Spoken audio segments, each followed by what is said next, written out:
Hey everyone, welcome back to the Handmade Homestead. I'm Angela Allen, and it's day 23 in the Every Bit Counts Challenge, put on every year by Three Rivers Homestead in the month of August. There's only 8 days left of the challenge, and we are still steaming along in the kitchen. We've done a video for every day, and today is no different. Today I have something really interesting on tap for you that I think you're going to enjoy. If you like to make jam, this is a super easy jam recipe. It's a little bit harder to get the ingredients for it right now, but in my case, I harvested and froze some of the ingredients earlier in the year. So today we're making rose petal jam. Come on, I'll tell you how.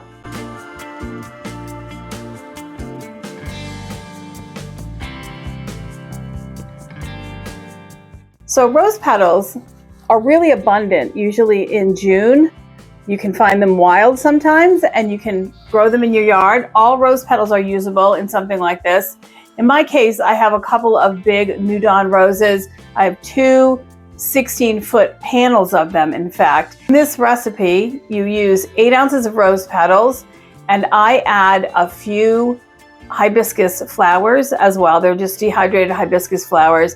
I do that for color because the roses are very pale. And when you make rose jam, the rose petals always lose their color. You can use any rose petals for this recipe, even if you buy them at the florist. Just make sure that they haven't been sprayed in order to use them.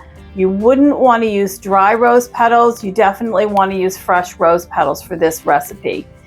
If you don't have them available, you can save it for next year for the recipe, but I'm going to do it now because I do have, like I said, 8 ounces in my freezer specifically for this reason. This recipe does call for 1 box of pectin. I buy pectin in a big container by the pound, so it's 1.75 ounces is what a box equals. So if you're using powdered pectin, you can just measure that out on a scale if you want to. I'm not big on a lot of measurements, but in jam making, you really want to be close because otherwise your jam won't set and you'll have syrup in your bottle, or you'll have something that's so hard nobody wants to spread it on toast. So, all right, those are my instructions. I'm gonna put up pictures, show you what I'm doing as we go along. I apologize for my voice. I have allergies and it is ragweed season here. So I do sound really raspy and a little stuffy, but I promise I'm fine. All right, let's get going. Half a cup of lemon juice, 2 cups of sugar all together for the recipe. We're only going to use 1 cup to start with. This is pectin. This will be used when we do the jam later. Of course, jars and rings and flats. These I'm going to put in some water in a few minutes. And then, of course, rose petals. So this is 8 ounces of pink rose petals, 1 ounce of hibiscus flowers. We'll drop them all in here, and these were in my freezer. Fresh rose petals are best. Frozen rose petals are fine, but you definitely don't want to use dry ones. Those are dry hibiscus flowers, though. All right. And these are from a very pink and yellow rose. So rose petals, we're going to use 1 cup of sugar and a half a cup of lemon juice.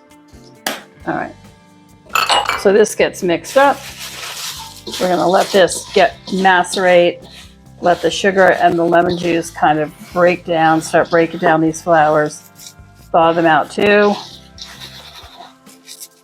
We're going to mix this once in a while for the next couple of hours. You can do this overnight, but I don't do it overnight. I just do it for a couple hours. And we're going to let this sit 2-3 hours. I'll be back. In the meantime, I'm going to get my jars into my water bath canner and just get them sterilized. That's all. It's been about 4 hours since we put the sugar and the lemon juice in with the rose petals. So it's now time to cook that jam off to get ready to make the jam to jar it. So we're going to start by turning on our stove to pretty high. We're going to boil 3 cups of water with the reserved 1 cup of sugar. Get that boiling. and then we will add the rose petals right into that and cook them for about 20 minutes. Okay, we're going to get these rose petals in without getting them on the stove, hopefully. And there's just those little hibiscus flowers and the rose petals. And this, remember, has lemon juice, 1 cup of sugar, and I think it was a half a cup of lemon juice. And it's been sitting and macerating for about 4 hours. You could do this overnight, but I think that's enough. Once you get this heated up enough to start boiling, you're going to turn it down a little bit, and you're going to cook this for about 20 minutes until these rose petals are soft and translucent. Doesn't have to be at a boil. You're not trying to reduce it. Really, you're just trying to cook those rose petals. Nobody wants squeaky roses in their bite of jam. You want to make sure and stir frequently. That is sugar and water, and you definitely don't want it to burn. But you can see this is after just about 10 minutes.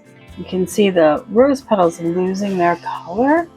They're not really that same pink anymore, but the water and sugar syrup is becoming quite red, and that's thanks to those few little hibiscus flowers. They're lending that beautiful color. Otherwise, you'd have very plain jam with not a lot of color. So those hibiscus flowers, they make a difference. I've already measured out 1.75 ounces of pectin. I'm going to add that.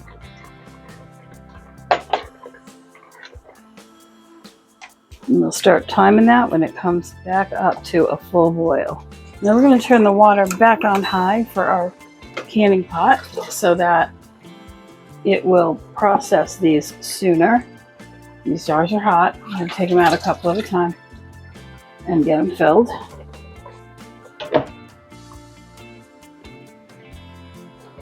Give these a 1/4 inch of headspace. The last time I did a video on tomato jam, I explained how you can measure headspace without a ruler. If you want to take a look at that, you might find that helpful. We're going to debubble. Very common practice. We're going to wipe the edge of the jar and the rim with vinegar. This is just plain white vinegar on this cloth. I previously heated and sterilized these lids. Now this jar is really hot, so I try not to hold it with my hands. Fingertip tight. Not too tight, not too loose. Too loose and it loosens up while it's processing. Too tight and you risk breaking the jar.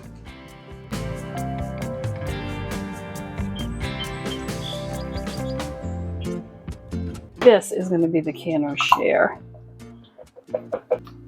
So the canner share, like the angel's share in a barrel of whiskey, whiskey manufacturers call what evaporates out the angel's share. To me, the canner share is that little bit of leftover. Let's get all the rest of this jam in there. There's a little bit left in the neck. And I'll show you just what I mean by canner share. So there's always this little bit of leftover. It's not enough for a full jar, but it's too much to throw away. And that, I will process it with the rest of them. I'm not going to bother even cleaning up the neck. I don't care if this seals. When it comes up, it's just going to go right in the refrigerator after it cools.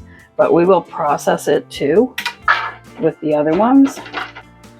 Well, that wraps up day 23 in the Every Bit Counts challenge.